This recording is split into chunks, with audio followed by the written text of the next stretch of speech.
Nangla. Join tawra. Tabra. Tadi. Okay.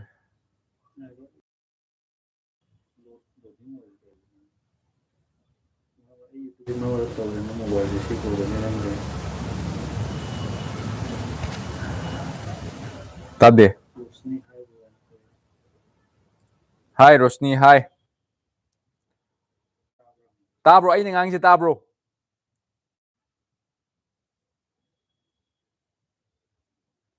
Ay nang si Tabro Rosni.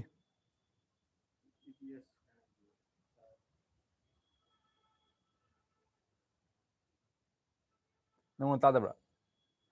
Okay, ay gyan tare. Okay. Ha? Chali amuka end stream tawta na. Taba. Tadi.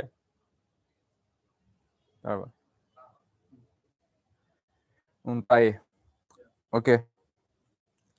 Nice, nice, Rosni. Rosni nang group tayo kayo. Group tayo active po. Disi kamay tayo. Only nang YouTube live tayo active po. Disi kamay tayo.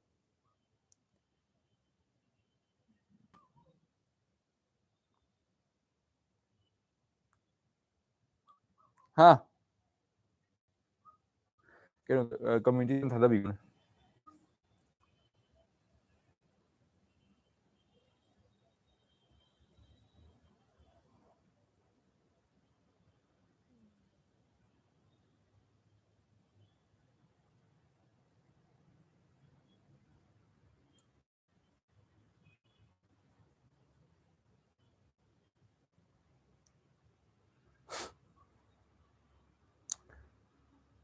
Bro, ayo thawak khara chille, sorry. Okay, kem kaidi. Hi, Lakshmi Vidya, hi. College ke exam tawri. Kisu kaidi dun nang live session na di active boire adagidi kaiba community nang join tawgi nang join tawgi numit tarani numit 10 days 15 days farm ni nang nongta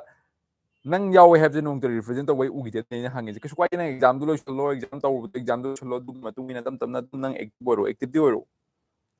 matang active boiro kaino active boiro tari nang kana kem phangwai have the group the yawe community the yawe have dangi wan tar di mayam yauri kaino di community the mayam yauri kana have the nongta active boiro mi mayam yauri kaino nong hobda yaur pa have the nongta task sama for perform the mi mayam yauri du adi matau tam gano nang yauri du kana na phang na dum honau na thada ba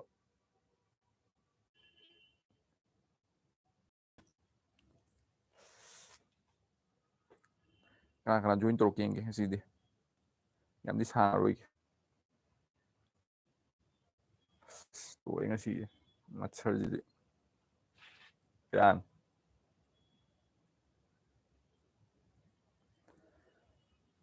hoi bro like kadabne like ta di kamay nang tamningi hai nang active boy ta nang na hangi wa da un nang dadi dagidi nang gano ina khangdadi kamay nang ina nang kamay help tawdino help to why bisidi ama to question hanga matungda nangi darkar leba problem do aina nangonda sumaina solve to yai haira matungda nangna adui kana bado fanga matungda ani help to gadamni natabida toy natabida na tumina lay tadi aina nang fana tasu aina khangwai aduna aigi motodi yamna active oheningi ko habdi taseng nang kana ba fange haidar kana join to ke nang hangni question hang biani dum live ta dum ko live today ai question only for question and answer them kan me just is hello hi brother hi lam hi brother mayamna stage da sigi session aina marmarta YouTube live la izate ke chugi nate sida mayamna hangni question hangbiu live ta idum aina ngamba ngai answer bijaram ngai ngamda potu de ngamde akhang bangai do answer bijaram ngai mayam de any question hangbining ba hangbi biya gani ko stage da nupi nupa ahan angang khaide ki mayamna khangba lai ta sung share to bu dum tabjagi mayam dagi tam dile pe ade so lamgan ba rosni dagi lakshmi vidya adi yare lakshmi vidya de kona mai question de kona lo answer to ge atpa mayam sing lamgan ba rosni question hangbining ba hangbirek pa yagani noine khangning ba mainly ne khangba ai ni bota haide de noine hen khangning da e-commerce ki related obe hen khangning ba e-commerce business ki matang de hen khangning ba lai tari no hangbirek pa yagani.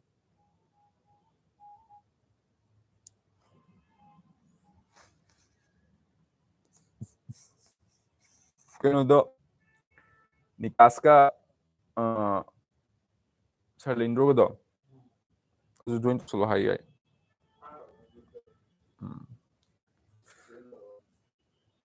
kana join to king kana question la king kana question ji answer do in pinning is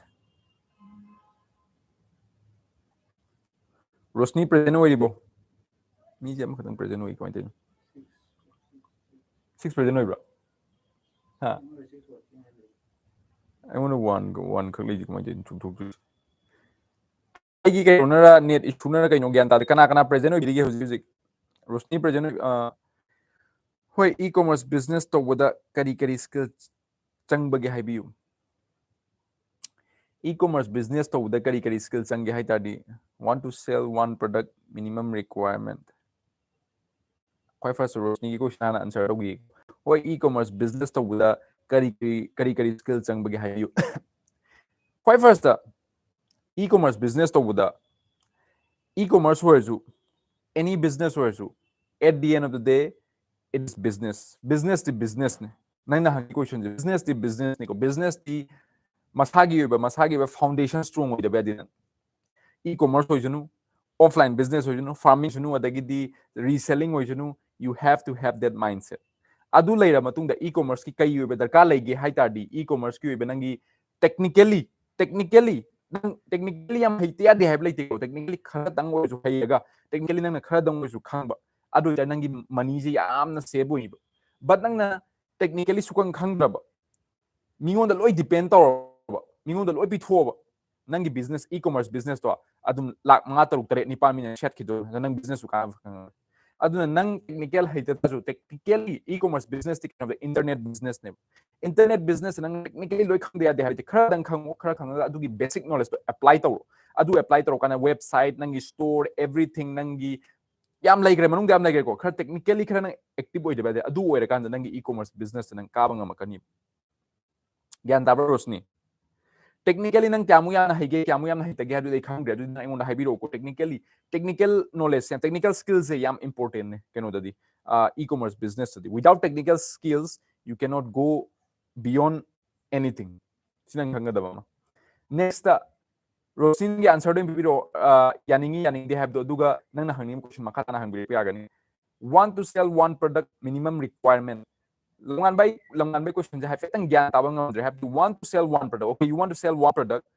Na hangi je what is the minimum requirement hangira na tragana kari nang na ingon di khangni ni je kai no have to adum tang haibiro ai. Adu ai present. I'm still waiting for your question. Langan ba? Nangi question ja ketang gyan ta ninge gyan ta matung dai fadan haijar ke. Yes, okay. What is the minimum requirement? Want to sell one product. Say one product haije nang wona depend tore. What kind of product you want to sell? Okay, what kind of product do you want to sell? Minimum requires nangi product gi matung ille. Quite first nang na puthokwa product la natragana nang manufacturer darkar leibra natragana nangi team na puthokra haiba poche nang athi dopam darkar le. If kai gumba nang na puthokpa tarba nang na puthokpa tardi sigi budget am hoto nang na changi ve ingredients so stage da kadamba kari product no hajuna na khange. Do am ta question khange. Okay, reselling oi tardi suppose reselling oi nang investment macham darka leire kai gi no matam da simple time nang investment macham darka leire kai gi nang na production khot ka du production lokhat nang investment do like suppose nang ga business tore nang na engon gi production low dore inventory low dore nang paisa le tardi engon gi kamai product low dore ai ju paisa ta na ma thulai ni natra ne adumai to nang na product low na ba nang the minimum investment am darka leire minimum investment se kyamu ga nang afford to bungami kyamu ga nang afford to bungam de ha na khange ba adu afford to bungam ba chang do hoto ga nangi reselling nang hojiki seller dagi nang logu dori ba moigi manufacturer do contact to biro matung da manga tru contact to bodu do khwai dagi nang na afford to bungam ba khwai dagi nang thaja ba budget friendly ba fam du nang na moiga contact to kan moida hango noi se product kya bu lobu yai minimum order quantity no ICC kya bu lowning hai poch nang lo hoto minero matung da nang na product to lo minimum requirements hai nangi minimum investment kai depend minimum investment nam darka laire aduga nangi right manufacturer di manufacturer di am laiko but nang afford to ngamba manufacturer minimum order quantity pick ba nang hojik lising ma lo khum am da lising ma lo da ba ya de hajal nang lo modro nang adi lo ngam ta lo no yang khai lo ya ba kun lo ya ba tara lo ya ba manufacturer thiyo lai bane phone tawra thang phone tawda phone taw ngonda kem mangdabne adum na hajik Jio ore Airtel ore adum one half adum yare dana adum call tawsalo kamai tawino si noi manufacturer kya pi bangam duna ai sumaina ai manipur de contact tawbani sini hayo moi details pibiro matungda moine kai hair ke nang minimum order quantity nang afford tawing ngamba ba haida nang ngam ta di nang lokot lo yare dai adagi atopa reselling da nang hojik social media marketing nang thadaro social media marketing nang organic nang namanabi yanda han reach out tawba horo then you can start doing it yaning bra langwan ba yaning they have to nang comment drop toro free website sem da kari step darkar hoigi rosni free ai wa ma ge rosni free nang hojik business tok duise nang khwai first da free have a purchase khalla tholakanu free have a purchase laitabne ko free website sabda nang haije kaino free website sem da kari step darkar oi bage hado minimum paisa adik pada kari ge hangu mion da free da hangu tari nang shoy ro website sa dori ba platform du ma paisa changna puthora nang on da easily platform pira ine adagi website sabi da ma su tamura matung nang on da pirak tuine adu potu nang na free da ai free da website saba kamain tam ga da gi hai tardi nang ga mi ga kamain thawak to munya ning do rosni khwai first nang na hango mingon da brother or sister or any member da mapan lam gi we kai we gera nangi minimum charge se kya no hangoba moine minimum charge suppose moine haire ai 6000 lawe or ai 3000 lawe or 2000 lawe ai monthly gi 499 lawe haiba di har kani ba mi we be paisa yaw nam da thabak to ya pote du nang na hayo ba nang afford to ngam bra ngam da du yeng thu ba nang na afford to ngam poto adu da chango nang free da dang paisa tan ge hai tar di nang free da product sembi yo hai tar di no one is going to help you nang na sa ju nang gi product gi undu ne nang gi product to heng mi na nang gi free da lai ge hai tar di nang nuai ga do na nang gi free do loi to ge hai adu kan am ya roi ba nang ahong ba yengo budget friendly ba na sana budget friendly ba ama yengo adu kan nang na ngam kani ba rosni gyan ta rai ha je comment pe do I need e-commerce website to resell depend tawe lam ba nang la heng nang hok ta ngai ba oi tar di hojik yam kai han website ta depend to ruginu nang hana referral da hana yon ba ho adu nangi product se sit ba ho ya kan do nang nangi product se kana ba ho social media da nang yon do social media da gi Instagram fazana growth holo product kum bai ko Instagram se Facebook tagi Instagram ne hena valuable lai nang khanga da bamna aduna Instagram da fazana boost to my hashtag function biro aduga nang Instagram da kai aduga nang na manaba referral do nangi lawi ba mi sing do da referral yam na piyo ba kai gi no da mi je nangi design do nang na pura iba reselling product yam fazata di mingon kai do gune yam kana fangkani ba kana fangkani mi je ai junga nang na pura iba product fazata di hung tare dum lai duram ne aduna referrals yam darka lai aduna Instagram da fazana boost to ro ti matun chalak ta di website tong lao website ko ne website ko na ngatan tham go banangi oina di hoja adubu ko na di jangkani but reselling gi damuta di Instagram is very important gyan tar lang ba online business ta customer karam ne increase to hon ba yage bro ngasai aina nang wanda pigi ba video do ngasai yeng di nang ai wa mai ge online hai je kaino online hai je nang na online da nang ga iga ji wai chana je online da wai chana ne nang na ingon da hangi question ma'am je online da hangi ne adumai tawdana nangi customer me am do hengat angi aitadi customer se kai da lei online da lei bese kamai na phagani customer se kamai phagani aitadi nang na content marketing torokanda nangi bill am torokanda nang content nang thola kanda rosni have poche kana no rosni gi business se exist to bra to da bra have kando rosni gi business ne exist to we khang ta di mina thajaba creator ni thajaba creator te rosni mana ta la ani rosni na kunong to sungut uttaba youtube to suktaba facebook to suktaba instagram to suktaba nong ta product udaba whatsapp to su udaba aduga mingonda nangi product to online da marketing ga mai hengat angani habdi khwaidagi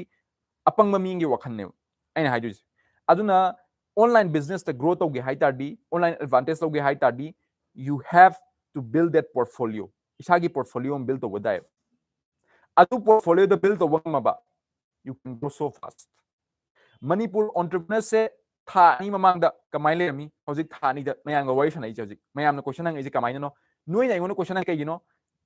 trust sama lek pai matu ina hangai ni roasting na langan bana dagi join to email na hangai email se kai gino am tam da noi na ingona trust sama lak pai dam da hangai ni sumai to dana nangi content do semo then you can grow atopa kana join to biri email ni atopa question thada ning ba question thada bi pa ga ko se ja hangning ba question nang biro ko session je live session je only for Q&A na tham je si je rosni langan ba dagi atopa sing join to biri email se na question please question hangbadi kai biganu message samtang tak tak type tawbiro adum yam live ani question hangbiro isagi wakhanda leiba khangning basingdo aduga aina ngamja tare answer pijarake adugi damukta nei ngasi tholai is the live ta any more question any more aduga rosni aina ji hai to gyan tarabana ha rosni ji hai ba poto apply to online business grow to nang online business hoge hai nang online nang taseng na aina hangi question de khumo nang aina ta iba aina live to share to riba aina video to share to riba mayam sin nang taseng na apply to ba to da apply to da kem kana roi ko apply to da bi de nang na tawning tawning khani adu di yare dum taseng na apply to da di nang kana bala kani apply to oi por oi da di wathi warem oi da di nang kem kana fango aina seng ai seng na hai doi jini aduna aina share to formula nang sing na pam tar di nang apply to mutung da mai on ro hai di bro sumai tawre si step tai palle si step tai sumai na kamai lan thokani adu mutung ina lao nang na amuk ta loi mak online business kamai grow tongni online business si nang overwhelm oi do hani de aduna mayam si yauri mayam sing je question hangning bang biro to question any question you can ask me you can throw any question rosni na hange lamgan bana hange to sing question yam na di sang jore ko session de live session je ei Say may am hanging question and I'm still waiting for your questions. Sige live session only for Q&A. My product is nga ayay for outside state Manipuri. Very nice lang ba? Yam ti nale do yam nale ay kinum haige. Nang nga ayay ba siya? As yam na demand like san ay kinum haige ngasi ay suggestion fa zaman pijarong. Ay samak ay Guwahati dali ko. Ay gumba ay friend circle kya maitai macha kya mapanda loi lai ne mapanda lai base nga ayai base pami nga tane kai gino nga ayai base ma jong matam changi ne nga ayai base pami adu nang na ready made nga ayai ba packing fazana tawraba with nice price nang thadara adu ga yamna clean da nang na sigi pot se mayam da yoholaba manipur macha kayamna north east ki macha loina chabani nga ayai base dum chana bane sigi pot se nang na jing north east da fan yoholaba north east ki macha ma panda lai ba bangalore da lai ba delhi da lai ba even foreign countries da lai ba adagi di Mumbai da lai ba mayam singje nang na yohon bangam tar nang gi social media gi through dagi nang na moi do home delivery to tar di moi gi problem se kyam achobo problem ama solve ta wina lamngan banam ta khanbiyo ai gi problem solve ta dune ai na nga ai ba darka lai matam da ai gi imanam na nga ai ba darka lai matam da dak launa lamngan bagi Instagram da or website ina order to matam da numit humni da deliver to kani hai matam da kyamu yam na order se la kani ta khanbiyo lamngan ba nga ai ba demand se wa ta harone nga ang so yung su nga ai hanggang tong su nga ai ba sang loi change doi tadi maitai macha je loi chaning nga te mapana chaning anh khan ma changam gani loi change nga ai ba singje ado sing nga ai ba chaning du kam kan no nga ai ba phangdong ga yam ne adu tadi nang na with nice packet ta yo honta lamngan man business se kyam chokot kani kyam chokot kyam potential oi am ta khan biyo mapan lam da kyam maitai macha kyam lai am ta khan biyo yaning da lamngan ba aina haidini nangi adugi business nang right formula palaba you can grow so fast north east manipur macha kadante nagaland macha even mizoram macha adagidi keno meghalaya macha arunachal macha even assam macha mayam singje loina mak nga ay chaninge north east ki food se ethnic food se mi loi chaninge adna demand se nangi demand se yam lay adu nang na right way the represent toroba lamngan ba nang isalo nang business to yam na grow torni online da fazana nang na haida so atoba ma'am question me any rosni ga lamngan ba na question hangai ma'am selling through on website or Amazon third party aina haidu se lamngan ba han du se nang Amazon da su yon ba ka su ka but aina ngasi no da wa fam hai aina toina hai bani ko Amazon da sell to we muhutta Amazon da su sell to but nasagi brand ju semo kay yunam tam hayeng tamangam de mi ba je Amazon je heng loi gren khalo Flipkart je heng loi gren khalo nang mange nang loi de adu pam bare nang pam de natra nang na pam nang na Amazon loi ka su Flipkart loi ka su XY loi ka su nang gi brand je dum maning tam na dum leho mi ne dum nang thajaba langan ba brand hai ma mi ne dum lei adu tadi Amazon gi benefit chu low Flipkart gi benefit chu low nasagi website ki benefit chu low gi brand gi benefit low hai nasagi overall nasagi brand ama sem ho hadi langan ba nga ai ba langan keno nang thon brand do thola matung adugi strong point nang thamo wa nang kay gino tam da haying nang na mayam je loi gre hai ta su nang gi brand nang gi maming si nang je palau dune chumberlan ba hai je langan ba nang Amazon dang yola Amazon loi khaga nang lotion ge haibra natraga nang nasagi business ma Amazon khasu na san chalaige khanbra kar khali hairon answer adu answer don piru atoba ma'am question minimum requirement to start online selling nangona depend tawe dudi nangi minimum investment kya nang nga ai ba puthok matamda nang nga ai ba se puthok matamda or nang nga ai ba se lawba matamda minimum requirement to start adu depend tawe ina o on website nang haije on website kiro nang hangi website ki hangiro lamang nang hangi website ki kay nang hangi ja gyan tadre nang hangi minimum requirement to start online selling hangi website sabai ki pa kya jangni hairo nang haije amta answer je tak amta yes website minimum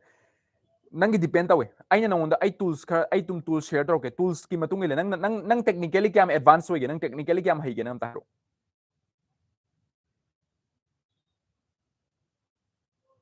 nang technically kyam nang technically kyam nang technically adum khara haibra na tragana sungai haitabra tragana yam haibra nang adum ta basic okay basic meta aina haim nangi tools ki matung ina depend tawe nang na hojiki lai aina nanguna share taw wix yare Shopify sizinaba yare dukan sizinaba yare Squarespace sizinaba yare Zairo sizinaba yare si meyam se kenu meyam ne si meyam se nang na hawba yar banga tane ado ina lamngan manang akhoi aigi community akhoi manipur entrepreneurs community de nang yaw bro e-commerce logistics start tawba matamda kari needs ojening mi khangjangi milan one training attend tor nang mang se mai no Google site ai wa mai Google site ti ken Google site ti only nangi portfolio represent to bone nangi Google site apps di adu di nang adu Google site ti to Google site ki nang pa man Google site to jaro but nangi online business is keno system ne lamngan banang makeup tho system yaudana nang ngaki nang Google site nang ngaki khali ne system yaudana nang business ala ya pote ai ju aham da do dwani to me system yaudana ne system ama sema matungda mi leira kanda nangi product se hen leira kadam ne natadi mi Google site hang loi leiroidro wari yam lay adugi system je nang na build wa hira kana nangi system funnel adagi di automation adu kana nangi online business salai bangam dun adu yaw nang online business salai ngam puti nang website ha ga website di aina toina haijin aigi student me am da toina haibani ko website di only front page ne website di mathau ta de customer na pami je how can we buy your products what is the benefit and how easy it is nang easy o helaba benefit piraba nangi store je nuai halaba people are going to buy it. Website se nang hoji millions billions of website ne internet alem duj how can you stand out nang na kamai stand out oidu du dagi nang na kamai right people le hondu no adu yamna khanbam darka le milan bro e-commerce logistics start to matam da kari need oijaning du khangjaning ai nang on the high gra bai da nang first training dai na high gimni hello bimoljan hello hi ngasi aina Bimol sana hangbira question do adugi mate mai ngasi video share tawjagim ni ko so bro e-commerce logistics start to da kari needs